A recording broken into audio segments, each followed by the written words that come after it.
जय गुरुदेव, जय माता जी। और मेरा उन सभी भाई बहनों से सादर प्रणाम जो ये वीडियो देख रहे हैं और मेरे चैनल को डेली फॉलो करते हैं।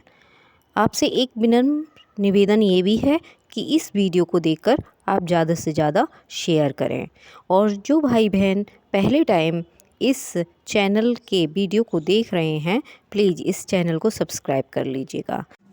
आइए बात करते हैं आज के टॉपिक के बारे में। आज का टॉपिक है गायत्री द्वारा सतोगुण वृद्धि के दिव्य लाभ इस प्रकार प्राप्त करें। कैसे प्राप्त करें? पहली बात तो मैं आपको ये बताना चाहती हूँ कि सतोगुणी वृद्धि क्या होती है। सतोगुणी वृद्धि जो होती है वो होती है कि हमें सत आना चालू हो जाता है, यानी परोपकार की भावना आना चालू हो जाता है।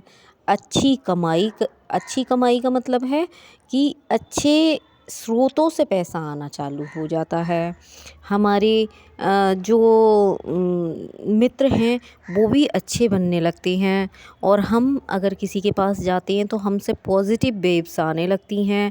हमारी तरफ अच्छे लोग खुद ही अट्रैक्ट होने लगते हैं और नेगेटिव लोग खुद ही जाने लगते हैं। इस तरह आगे बताते हैं कि सतोगुणी वृद्धि कैसे होती है। पहले मैं आपको सतोगुणी का मतलब बता रही थी इसलिए, लेकिन ज़्यादा टाइम ख़राब करने का कोई मतलब नहीं है। आगे की बात करते हैं।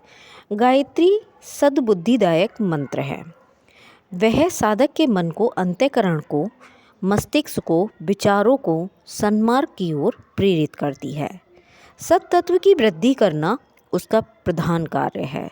साधक जब इस महामंत्र के अर्थ पर विचार करता है तो वह समझ जाता है कि संसार की सर्वोपरि समृद्धि और जीवन की सबसे बड़ी सफलता सद्बुद्धि को प्राप्त करना है। यह मान्यता सुदृढ़ होने पर उसकी इच्छा शक्ति इसी तत्व को प्राप्त करने के लिए लालियत रहती है।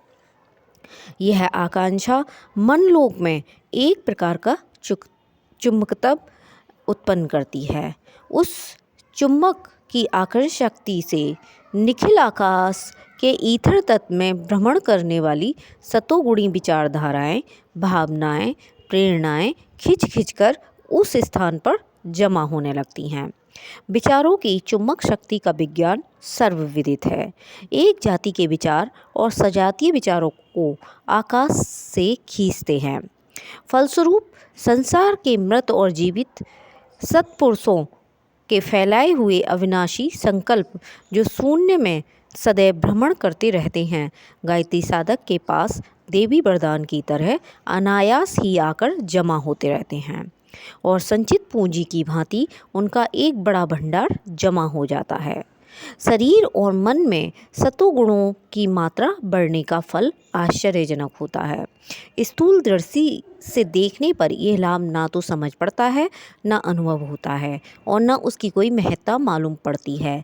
पर जो सूक्ष्म शरीर के संबंध में अधिक जानकारी रखते हैं वे जानते हैं कि तम और रज का घटना और उसके स्थान पर सत्व तत्व का बढ़ना ऐसा ही है जैसे शरीर में भरे हुए रोग, मल, विष, विजातीय पदार्थ घट जाना और उनके स्थान पर शुद्ध, सजीव, परिपुष्ट रक्त और वीर्य की मात्रा बड़े परिणाम में बढ़ जाना। ऐसे परिवर्तन चाहे किसी को खुली आँखों से दिखाई न दें, पर उनका स्वास्थ्य की उन्नति पर जो चमत्कारी प्रभाव पड़ेगा उसमें कोई संदेह नहीं है। इस प्रकार के लाभ को यदि व्यक्ति प्रदत्त कहा जाए तो किसी को आपत्ति नहीं होनी चाहिए। शरीर का कायाकल्प करना एक वैज्ञानिक कार्य है, उसके कारण सुनिश्चित लाभ होगा। यह लाभ देवी है या मानवी, इस पर कोई मतभेद हो सकता है, उसका कोई महत्व नहीं।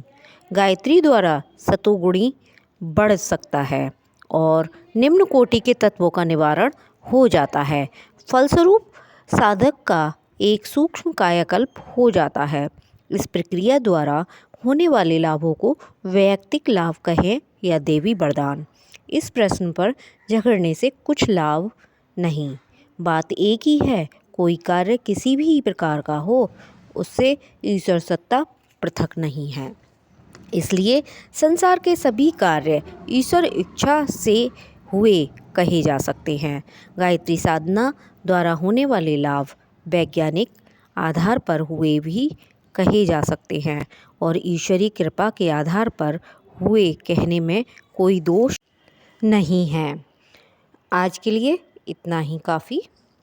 आगे की बात नेक्स्ट टॉपिक में करते हैं।